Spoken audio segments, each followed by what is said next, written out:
Hello and welcome to the Wellness Connection podcast with Fiona Kane. I'm your host, Fiona Kane. Today, what I would like to talk about is I would like to talk a little bit about bone health and muscle health, actually.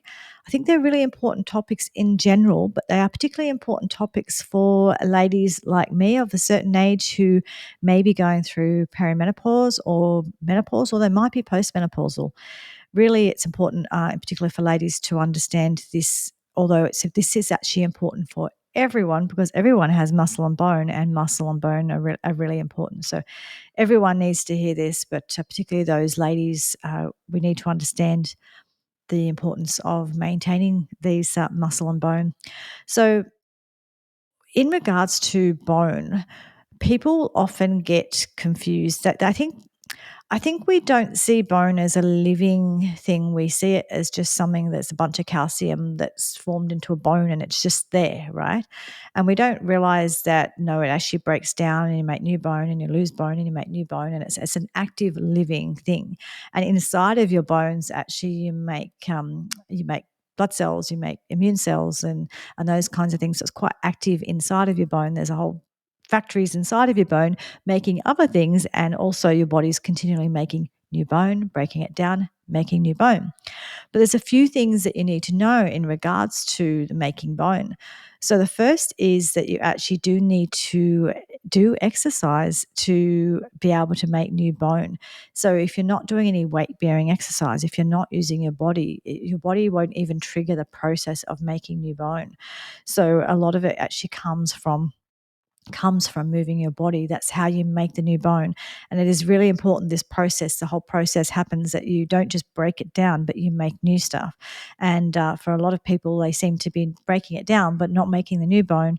Or if they're making the new bone, they're not making quality bone. So first of all, exercise is an important part of this. And you will need to, if you have challenges around this, you will need to talk to the appropriate person, whether it's an exercise physiologist or your physio or your doctor or whoever it is, a personal trainer, whoever the right person is for you, about how you overcome that issue in regards to exercise, because we do need to move our bodies one way or the other. That needs to happen to maintain and build healthy bone and muscle. So please get advice around that for yourself. For many people, the solution to a lot of issues, like if you've got arthritis and those other issues, is to get into a pool. So if you're doing swimming or just pool walking, get in a pool with a pool noodle and kick your legs and all those kinds of things. Again, get the advice from someone who knows what they're talking about in regards to exercise, which is not me. But yes, moving your body is vitally important for having healthy muscle and healthy bone. And so one is because I just said there that you need to move your body for your bone to start to develop, for you to start to make new bone. But also from an exercise point of view, for your muscles to grow, you actually need, they kind of break down and they build up and they break down and they build up. So when you do exercise, like if you do a workout and you haven't done one for a while and you kind of had that soreness that you get after, that muscle soreness, that's actually really normal. And the muscles are sore because you've really literally torn some of those muscles, not in a bad way, like as in a tear where you've hurt yourself, but those little micro tears happen in your muscle. And then what happens is, as it heals, it grows, like it gets bigger. And then over and over and over again, it heals and gets bigger and heals and gets bigger. And so you're building more muscle and bigger muscle. And so it's really, really important to move your body for that muscle growth and for that bone growth. And it's vitally important for so many reasons. But if you think about it, especially in regards to something I think about, which is aging, because I'm 52, I think about being functional and being independent, and hopefully having both of those for as long as I live or as long as possible. And so if you've got plenty of muscle and so you're quite stable and you're able to stay stable and not have many falls, and also if you've got strong bones so you're not likely to break the bone, well, that's perfect. But if you have a lot of issues with stability and you don't have the muscle to hold yourself up or to lower yourself onto a chair or whatever it is, then you're sort of real high risk of, if you fall, hurting yourself. And then if you don't have strong bone, there's a high risk that you're really going to hurt yourself even more. So, the older we get, the more and more important it is that we have this strong muscle and strong bone. Now, I've talked about it many times before, but protein is vital for both of these. So, protein is when you sort of have those micro tears, when you have those micro tears in your when you have those micro tears in your muscle and then they build up again and you make more muscle, well, what happens is you actually use protein to make that muscle. So protein is vitally important to make that muscle. So it's the exercise and the protein combined that allow you to build that muscle. But protein is also used in our bones, that sort of collagen protein, that matrix that holds your bone together, that kind of gives it the structure that comes from protein. So you need protein, which is why I talk about protein foods so much, to make that bone and that muscle. So everyone hears about calcium. So and calcium is important for making bone, but I think that many of us think that bone's just made from calcium, or some of us might have heard that vitamin D is important, but we don't realize that it's actually calcium, it's vitamin D, and it's protein, and it's many other nutrients as well. So I'm just going to talk about some of those nutrients now because it is important to know there's many important nutrients. So your bone is actually made from sulfur, boron, silica, chromium, phosphorus, potassium, manganese, iron, vitamin D, magnesium, and I think I might have missed one or two there, but you can tell there's a lot of nutrients required to make healthy bone, and they're important in different ways. Like some of them are what the structure of the bone, and some of them are about getting certain nutrients into the bone. So, for example, a lot of people now they do know that vitamin D is associated with bone, and it is. And vitamin D is associated for a few reasons. So, and vitamin D is really important for our immune system as well, and our brain function and our hormones. But vitamin D also, what it does is it plays a part in those healthy functioning muscles. So you use vitamin D in your muscles, which is part of that reducing that risk of falling. If you've got good muscle, you're going to have that balance and that hold yourself up, and you're less likely to fall. But also, vitamin D is involved in getting that calcium into your bones. So there's a few ways that your calcium ends up getting into your bones. So one is, you've got vitamin D, and you'll get vitamin D from things like your oily fish, cod liver oils, that kind of thing, or from things like your egg yolks, right? So you've got your vitamin D, or you'll get it from the sun. And with the sun, it's the cholesterol under your skin that will help draw that vitamin D into your skin.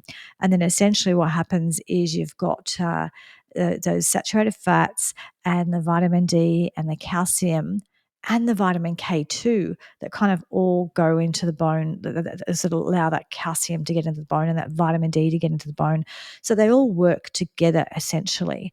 And so that's also really important as well. So people will take vitamin D and calcium. However, you need vitamin K2 to get that nutrition into your bone. Otherwise, what can happen is you can end up having calcium deposits build up in other places in your body. So you might have them build up in your kidneys or in your arteries or somewhere else, and that can start to cause problems because calcium deposits just hanging around where they shouldn't be, not a good thing. We do need a certain level of blood calcium, and your body has a certain level of calcium and magnesium and all these different things that have many roles in the body. However, what we want to do is make sure that much of your dietary calcium certainly does get into your bone and it's not swimming around too much of it and causing other health problems. So calcium is really important, but it needs to get into the bone. So if you're just taking a calcium only supplement, I would advise you to make an appointment with someone like me, a nutritionist like me. I work online and in person in the Hawkesbury, or some sort of medical professional to support you in what to take, because just taking calcium on its own is not a good idea. However, just get the right advice. Don't just stop taking things, go and get the advice around it of what is right for you. Also, what you will need to take into account is things like, if you're on medications, particularly if you're on something like warfarin, you can't take vitamin K. So, there's don't just go to the supermarket and get vitamins. Get advice from someone who knows what they're talking about what is right for you. And I generally advise my clients take a mixture of a lot of those minerals and not just calcium. And you might be on something like K2, you might have your vitamin D, you have your good fats in your diet as well to help you absorb all of this. You're moving your body, so you're building that muscle and you're building that bone.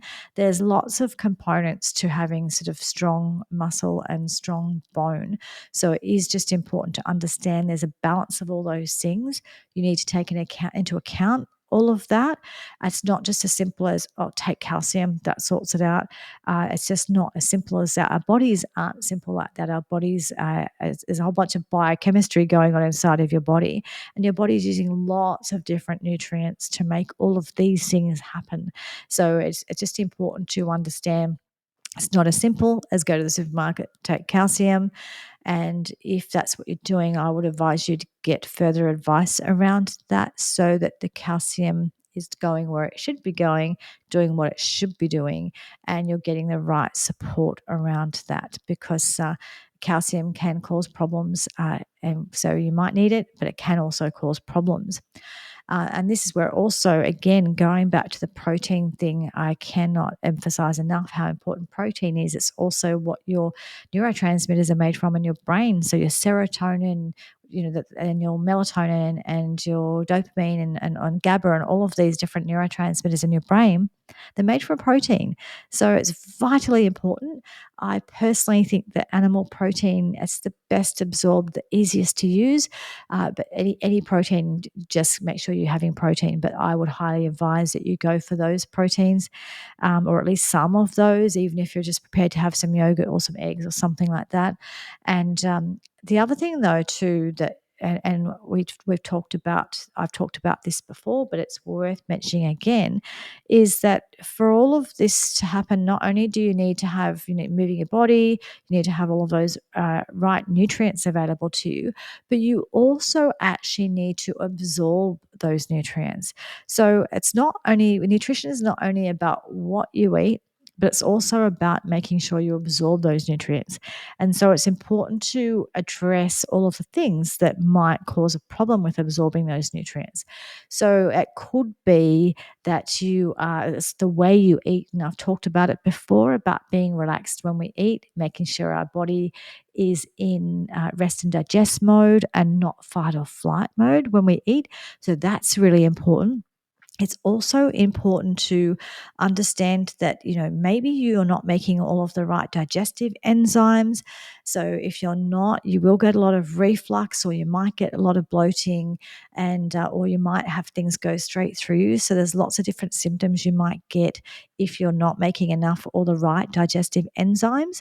So that's another thing as well. And being relaxed before you eat is part of that. But there's also certain nutrients you need to make those enzymes. So that there's lots of different factors in how our digestion works all the way through that is really important for addressing whether or not you're absorbing and able to use your nutrients.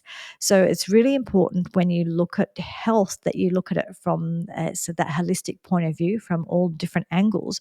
So when you're looking at things like bone and muscle and these things that we require to maintain our independence and our functionality as we get older, then or just in general throughout life, but definitely as we get older, it is really, really important to understand all of these things matter. So what you eat, how you eat it, how well your body is able to absorb, digest, and use those nutrients. And there's all different steps along the way, and that's the sort of thing that in this episode, I will actually tell you about, we do have an online program called Love Your Gut Program.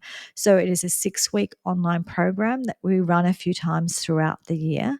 And that program actually helps you learn about how your gut works, what might cause all the different symptoms that you might be getting, whether it's IBS symptoms or whether it's reflux or whatever it is. But there's so many different gut symptoms people have. They don't understand where they come from. So basically, what we do is we teach you where they come from and what you can do about them, all the different natural things you can do about them. There's eating plans, there's recipes, there's all of that kind of stuff. And it's in an online, it's in a group, it's in a Facebook group, a private Facebook group. And essentially, myself and Rebecca, the other nutritionist who works for me, we run this group together and support people to learn how to look after their gut and improve their gut symptoms. So if you feel like that would be beneficial to you, I will put the link in below. You could go to the website informedhealth.com.au and find Love Your Gut program. These are all things just to remind you as well that we both do with individuals as well. So if you don't want to be part of a group program, you can certainly come and see us as individuals online, and also I'm available in the Hawkesbury area. So go to informedhealth.com.au and I'll put in various links. So that's just that, because it's important that you know that I can help you if you need that help. So a summary of this is really to understand that bone is just not made from calcium. It's made from lots of things. And it's important to get all of those nutrients, but it's also important to absorb all of those nutrients. And the ability to do that will depend on physically what's going on with your body structurally, maybe if you've got any health issues or issues that where there's a structural issue, something like if someone's got a hiatus hernia, which is the stomach pushing up through the esophagus, that will affect things. Also, what matters is how you eat and how relaxed you are. It's important to understand that, like I said before, that exercise is an important part of this. Mindset is an important part of this, actually learning how to be relaxed when we eat and learning how to manage our stress, because that will affect a lot of these things as well. So it's understanding that things like bone and muscle health, they are really vitally important overall for our body and for our health. And it is important that you understand that there's lots of factors that will affect whether or not that you have healthy bone or whether or not you have healthy muscle.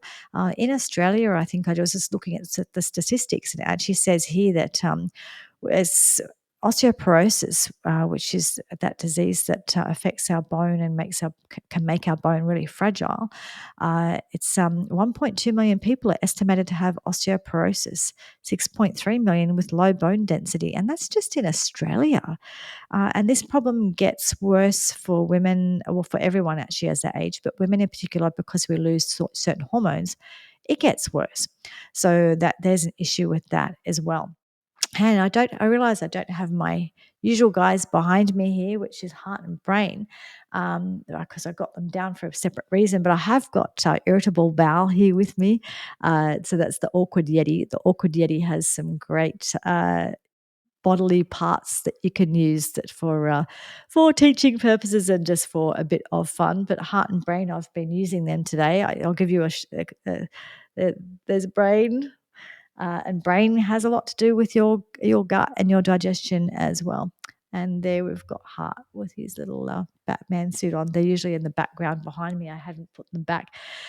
Anyway, please understand that that bone and muscle health are vital, and it's important to have the right nutrients, move your body, manage your stress, and manage your digestion and gut issues. So if you need help with any of those things, you know where to find me, informedhealth.com.au, and just understand that you really need to look at this this broad nutrition, and that also includes. And actually, if you go to my website, you'll also find a download for immune system health, and a lot of what's in there is pretty much the same advice I would give you for bone health, most of it anyway, in that making sure you're having protein, making sure you're having lots of colorful vegetables and some fruit, things like nuts and seeds, like tahini, like, ground up sesame seeds are really high in calcium. Nuts and seeds are too. So are the bones and things like salmon. So if like tinned salmon, I'm not telling you to eat fish bones that are going to get caught in your throat, but things like tinned salmon, the bone in that is not going to get caught in your throat, and that bone is got great source of calcium, right? So and also things like I was saying before, your cod liver oil, your oily fish, things like that, where you're going to get things like your vitamin D and your the good fats that you need, and like I said before, eggs. So protein, animal products, eggs, nuts, seeds, all the colorful fruit and vegetables. Your olive oil. So essentially balanced diet with lots of different nutrients. All the different colors indicate lots of nutrients, and moving your body as well. So if you need help, you know where to find me. But otherwise, that's just a little clue about it's not just about calcium. So please understand that your bone and your muscle are living things, and they need support to function. Also, a little thing about muscle as well is that your muscle is very much involved in metabolizing glucose in your system. So if you have insulin resistance or any kind of if you're starting to develop type 2 diabetes, that can relate a lot to your muscle as well. So it's really, really vital that we focus on healthy muscle and healthy bone. So I hope that was useful for you, and I will talk to you again soon. And if you want to join our Love Your Gut program, go to the website and see when this is coming out. We will have one starting the following week, but you may listen or watch this at another time.